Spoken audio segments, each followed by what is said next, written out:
종종 세상에 살아가면서 자기는 단 한 명의 원수도 없고 대적자도 없다, 이렇게 말하는 사람들이 있습니다.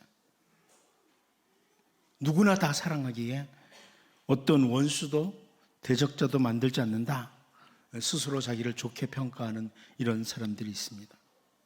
그런데 우리가 너무나 잘 알다시피 이 땅에 인류를 구원하시기 위해서 오신 우리 주 예수님에게도 대적들이 있었고 원수 같은 자들이 있었습니다. 에덴 동산에서 범죄한 인간들에게 죄가 끊임없이 영향을 주면서 인간들은 아무리 진리를 따라 걸어가고 사랑으로 용납하고 살아가려고 해도 대적들이 생겨나고 원수들이 일어나기도 합니다. 우리가 잘 알고 있는 말씀 가운데 신학자들이 소위 원시복음이라고 하는 창세기 3장 15절을 보면 내가 너로 여자와 원수가 되게 하고 내 후손도 여자의 후손과 원수가 되게 하리니 여자의 후손은 내 머리를 상하게 할 것이요 너는 그의 발꿈치를 상하게 할 것이니라 하시고 이렇게 말씀하십니다. 한마디로 사탄의 세력과 원수가 될 수밖에 없다는 이런 말씀입니다. 이스라엘의 뛰어난 왕이고 좋은 신앙인이었던 다윗도 시편 3편 1절 2절을 통해서 여호와여 나의 대적이 어찌 그리 많은지요 일어나 나를 치는 자가 많으니이다. 많은 사람이 나를 대적하여 말하기를 그는 하나님께 구원을 받지 못한다 하나이다. 이렇게 고백을 했습니다. 자, 아무튼 우리가 아무리 진실하게 진리를 따라 인생의 길을 걸어간다고 해도 대적, 원수가 충분히 많아지기도 하고 원수가 일어날 수 있다는 겁니다. 우리 대적자들이 있다는 거예요. 오늘 본문에서도 선지자 미가는 나의 대적이여 이렇게 표현을 하고 있습니다. 이제 오늘 본문을 보면서 선지자 미가가 대적을 향해서 선포하는 말씀, 이 말씀을 같이 살펴보면서 우리들의 신앙을 좀 돌아보고 우리가 신앙으로 승리하는 주님의 백성들로 설 수 있기를 바랍니다. 첫 번째는 대적으로 인하여 낙심하지 아니하고입니다.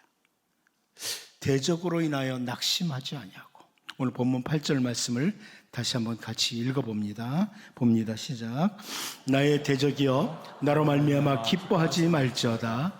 나는 엎드러질지라도 일어날 것이요 어두운 데 앉을지라도 여호와께서 나의 빛이 되실 것이니라. 여러분 세번역 성경이 이렇게 번역해 줬어요. 내 원수야, 내가 당하는 고난을 보고서 미리 흐뭇해하지 말아라. 나는 넘어져도 다시 일어난다. 지금은 어둠 속에 있지만 주님께서 곧 나의 빛이 되신다. 선지자 미가의 대적이 기뻐하는 이유를 세번역 성경은 좀 더 자세히 번역을 해주고 있죠. 내가 당하는 고난을 보고서. 여러분, 하나님의 백성들이 하나님의 말씀을 따라 진리를 따라 똑바로 걸어가도 어려움이 있을 수 있다는 거예요. 인생을 살다 보면 왜 이런 아픔이 찾아오지? 왜 이런 어려움이 있지? 나에게 왜 이렇게 흑암이 계속되는 거야? 이런 상황이 올 수 있다는 거예요. 그런데 우리의 대적들, 우리가 힘들어하고 어려워할 때 비웃고 조롱하고 정죄하는 사람들이 있습니다. 정죄하는 무리들이 있죠. 하나님의 사람들이 고난을 당할 때 기뻐하는 대적들이 있습니다. 다윗이 그 고난 중에 지은 시편 가운데 시편 35편 26절을 보면 나의 재난을 기뻐하는 자들이 함께 부끄러워 낭패를 당하게 하시며 나를 향하여 스스로 뽐내는 자들이 수치와 욕을 당하게 하소서. 자, 이런 표현을 신앙의 사람 다윗이에요. 다윗이 당하는 재난을 바라보면서 기뻐하는 자들이 있다는 거예요. 신실하게 살아가려고 했는데 그런 다윗에게 고난이 찾아오니까 기뻐하는 대적들이 있더라. 시편 42편 2절 3절 말씀도 보면 내 영혼이 하나님 곧 살아계시는 하나님을 갈망하나니 내가 어느 때에 나아가서 하나님의 얼굴을 배울까? 사람들이 종일 내게 하는 말이 네 하나님이 어디 있느냐 하오니 내 눈물이 주야로 내 음식이 되었도다. 이런 표현을 합니다. 이 시편을 기록한 그 성도도 역시 너무나 어렵고 힘든 상황 가운데 하나님의 얼굴을 갈망하고 있는 거예요. 하나님, 왜 저를 안 도우십니까? 하나님, 왜 이대로 내버려 두십니까? 그런데 사람들이 하는 말이, 너희 하나님이 어디 있는데? 네 하나님 어디 있어? 그래, 네가 믿는 하나님 어디 있는데? 이렇게 조롱하는 겁니다. 하지만 신앙의 사람들은 그런 상황 속에서도 결코 낙심하지 않고 오늘 본문의 선지자 미가처럼 선포하는 것입니다. 나의 대적이여, 나라 말미암아 기뻐하지 말지어다. 다윗도 시편 35편 27절을 통해서 나의 의를 즐거워하는 자들이 기꺼이 노래 부르고 즐거워하게 하시며 그의 종의 평안함을 기뻐하시는 여호와는 위대하시다 하는 말을 그들이 항상 말하게 하소서, 이렇게 표현을 하고 있습니다. 여러분,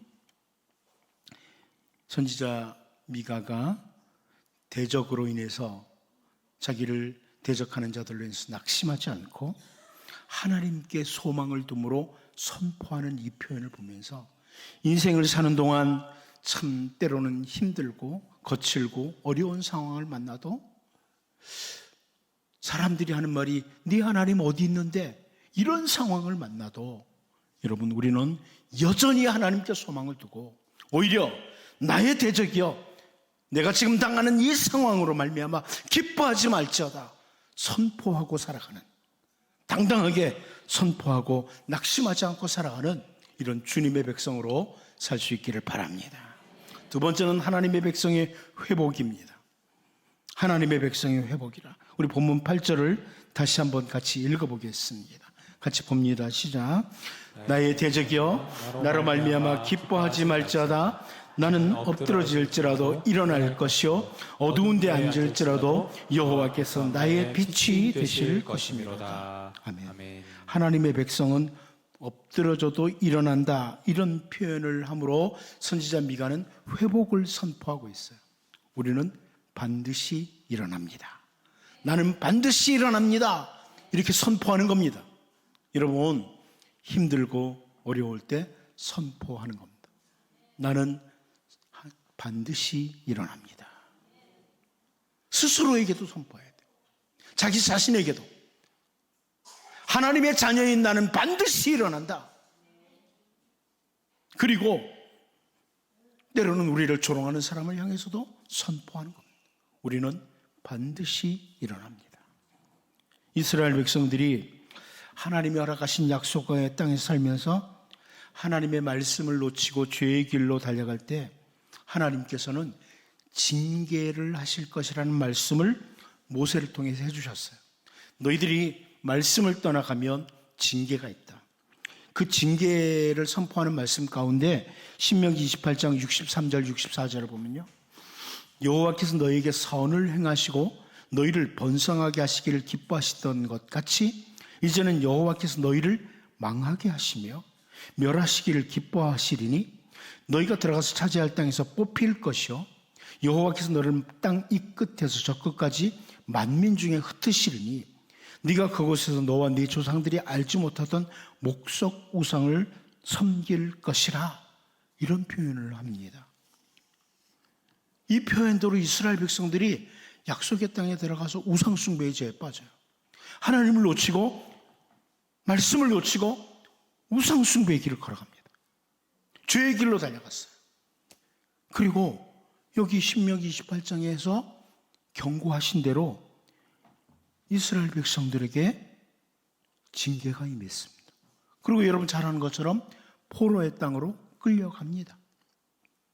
포로의 땅으로 끌려가요. 그런데 하나님의 백성에게는 그 징계가 모든 것이 끝나는 게 아닙니다. 넘어지는 게 끝이 아니라는 겁니다. 징계를 하신다고 말씀하신 대로 징계를 하셨어도 그게 끝이 아니라는 거예요. 신명기 30장 2절 말씀을 보면 너와 네 자손이 네 하나님 여호와께로 돌아와 내가 오늘 네게 명령한 것을 온전히 따라 마음을 다하고 뜻을 다하여 여호와의 말씀을 청종하면 그럽니다. 그 포로지로 끌려간 땅, 징계를 받는 상황에서도 다시 하나님, 제가 실패했습니다, 제가 넘어졌습니다 하고 하나님께로 돌아설면 무슨 말씀이에요? 하나님께서 한마디로 기회를 다시 주신다는 거예요. 기회를 다시 주신다. 모든 징계의 자리에서 회복할 수 있는 기회를 다시 주신다는 거예요. 죄로 말미암아 엎드러졌을지라도 다시 기회를 주시는 하나님이 계신다. 이어서 다음 절 신명기 30장 3절 4절을 보면 내 하나님 여호와께서 마음을 돌이키시고 너를 긍휼히 여기사 포로에서 돌아오게 하시되 내 하나님 여호와께서 흩으신 그 모든 백성 중에서 너를 모으시리니 내 쫓겨간 자들이 하늘가에 있을지라도 내 하나님 여호와께서 거기서 너를 모으실 것이며 거기서부터 너를 이끄실 것이라. 회복을 말씀하시는 거예요. 하나님은 하나님의 백성들이 때로는 죄로 말미암아 넘어지고 엎드러져 있을지라도 기회를, 회복의 기회를 주시고 이제라도 돌아오면 회복해준다, 일어선다, 다시 시작한다, 이렇게 말씀하시는 겁니다. 여러분, 오늘 우리에게 아직 호흡이 있다는 것은 하나님께서 주신 회복의 기회가 있다는 것입니다. 때로는 남들이 알지 못하는 정말 힘든 상황에 내가 있다고 할지라도 하나님께서 다시 일으키시는 기회가 있다는 것입니다. 우리 어떤 형편, 어떤 상황에 있든지 아직 하나님께서 우리에게 생명을 허락하신 것은, 아직 나에게 생명을 주신 것은 회복의 기회로 주신 것이다.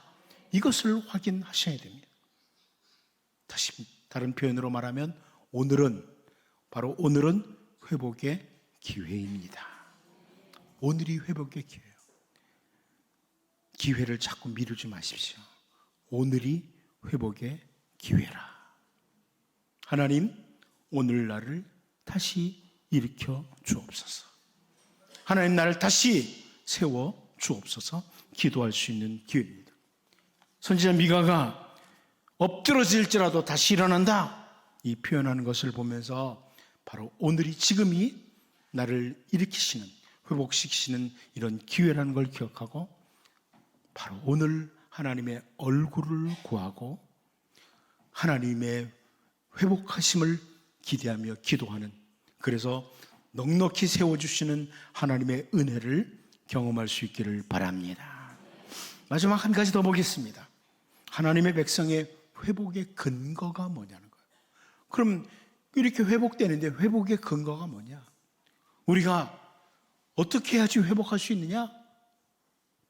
오늘 본문 8절을 다시 한번 읽어봅니다. 다시 봅니다. 시작. 나의 대적이여, 나로 말미암아 기뻐하지 말지어다. 나는 엎드러질지라도 일어날 것이요 어두운 데 앉을지라도 여호와께서 나의 빛이 되실 것이로다. 우리가 아무리 어두운 가운데 앉아있다고 할지라도 회복될 수 있는 근거는 오직 한 가지, 하나님이 살아계시기 때문입니다. 하나님이 계시기에, 여호와 하나님, 그 하나님이 바로 나의 하나님이시기에 우리는 회복될 수 있다는 겁니다. 유일한 근거예요. 우리가 다시 일어날 수 있는, 회복할 수 있는 유일한 근거입니다. 그래서 우리가 하나님을 찾는 거예요. 하나님을 바라보는 거예요. 하나님께 소망을 두는 거예요. 선지자 하박국이 우리가 너무나 잘 아는 고백을 하죠. 하박국 3장 17절 18절 너무나 잘 알아요.